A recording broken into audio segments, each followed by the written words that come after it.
sekali lagi.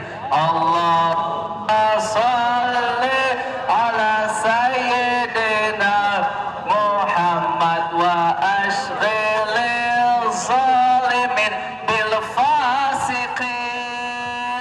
Allahumma shalli ala sayyidina. Pemirsa, Anda kembali menyaksikan Breaking News. Sudah bergabung bersama kami Ketua Majelis Kehormatan Mahkamah Konstitusi atau MKMK Idewa Gede Palguna. Selamat siang Pak Gede. Selamat siang. Ya, selamat siang. Jadi hari ini perkembangannya adalah dari DPR, kita sama-sama tahu ini akhirnya batal ya Pak. Tadi juga sudah dikonfirmasi oleh rekan kami yang berada di DPR.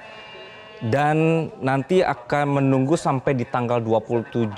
Kalau misalnya tidak ada sikap, berarti ini akan tetap mengikuti keputusan MK. Respons Anda seperti apa? Ya, mengapa mesti harus ada syarat menunggu tanggal 27? Sudah laksanakan aja putusan Mahkamah Konstitusi itu. Itu kan saya nggak paham juga cara berpikirnya DPR itu ya. Ya tepatnya barangkali fraksi-fraksi yang ada di sebagian fraksi-fraksi yang ada di DPR ya. Itu kan saya nggak, apa mereka pura-pura nggak ngerti atau bagaimana itu? Undang-Undang Dasar loh yang mengatakan putusan Mahkamah Konstitusi itu bersifat final. Dan kemudian ditegaskan dalam pasal 47-nya bahwa putusan Mahkamah Konstitusi itu mempunyai kekuatan hukum mengikat sejak selesai diucapkan dalam sidang pleno terbuka untuk umum. Apalagi yang kurang dari itu? Oke. Mengapa mesti ada akal-akalan macam-macam gitu ya? Nah, kalau DPR mau meminta masyarakat taat kepada hukum, mulailah dari DPR dulu. Yang mentaati putusan dari negatif legislator. Sama dengan ketika DPR mengundangkan undang-undang, ya, yang mulai berlaku saat diundangkan dan dimuat dalam lembaran negara, putusan Mahkamah Konstitusi itu mengikat sejak selesai diucapkan dalam sidang pleno yang terbuka untuk umum, diumumkan dalam berita negara supaya memenuhi unsur publisitas. DPR itu membuat undang-undang sebagai positif legislator mengikat seluruh warga negara, dan supaya warga negara tahu lalu dia diundangkan dalam berita negara. Mahkamah Konstitusi sebagai negatif legislator yang derajat putusannya sama dengan undang-undang, memutus kemudian undang-undang yang dianggap bertentangan dengan undang-undang dasar dan kemudian diberitahukan kepada publik lewat berita negara, mulai mengikat sejak selesai diucapkan dalam sidang pleno terbuka untuk umum. Lalu apalagi yang menjadi soal? Kecuali ada niat-niat politik yang kemudian yang kita tidak tahu apa agendanya di situ, kan begitu kan? Oke. Gitu. Pak Gede, kalau misalnya kita ini bukan berandai-andai sebenarnya, tapi kita melihat dari segala kemungkinan yang bisa terjadi gitu. Kalau misalnya putusan ini tidak diterapkan di Pilkada 2024 gitu, apakah akan menimbulkan persoalan hukum? Itu kan sudah disebutkan dalam pertimbangan hukum Mahkamah Konstitusi. Mahkamah Konstitusi kan tidak mungkin mengubah pendiriannya keluar dari putusannya kan? Kecuali kalau dia membuat putusan sendiri yang kemudian, misalnya begini, ada misalnya katakanlah norma hukum tertentu dari satu undang-undang diputus oleh Mahkamah Konstitusi.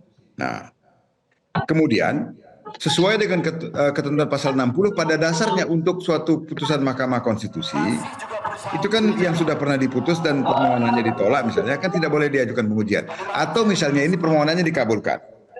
Nah, tiba-tiba di belakang hari ada norma yang sama kemudian diajukan permohonan ke Mahkamah Konstitusi.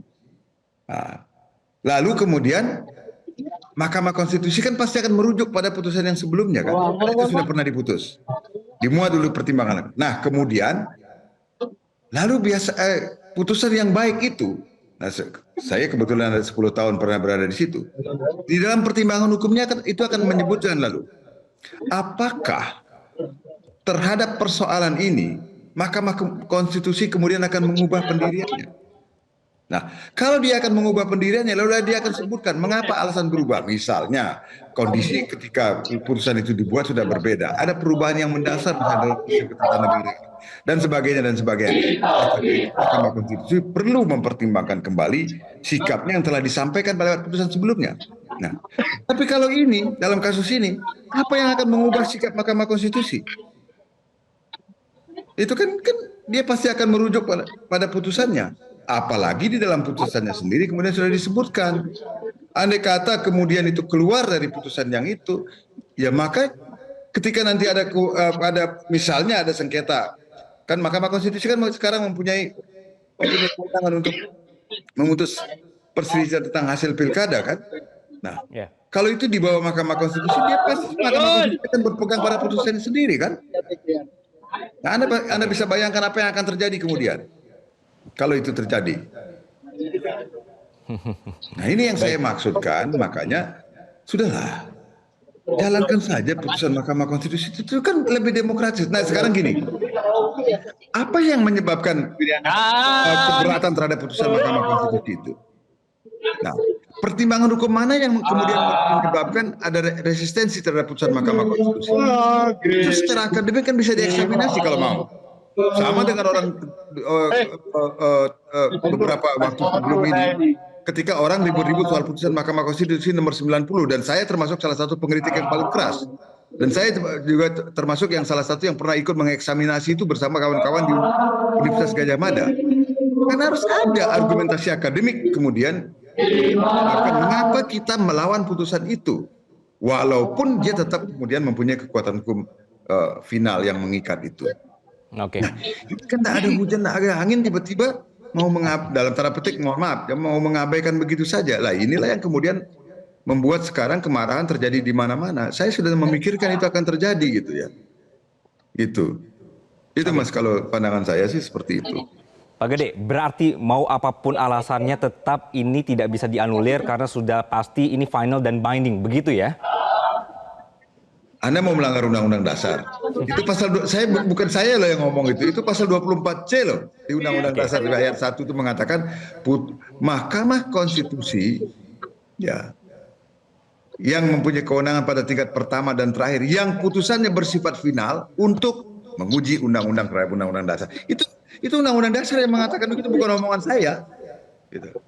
Dan kemudian kapan mulai berlakunya? Nah, itu ada pasal 47 Undang-Undang Mahkamah Konstitusi. Bukan omongan saya juga. Saya cuma menyuarakan apa yang disampaikan oleh Konstitusi dan oleh Undang-Undang Mahkamah Konstitusi.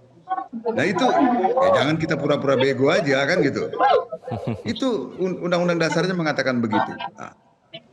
Oke, Pak Gede ditahan dulu. Ya, ditahan dulu. Nanti kita akan kembali dalam breaking news dan pemirsa tetaplah bersama kami. Jelajahi cara baru mendapatkan informasi. Download Metro TV Extend sekarang.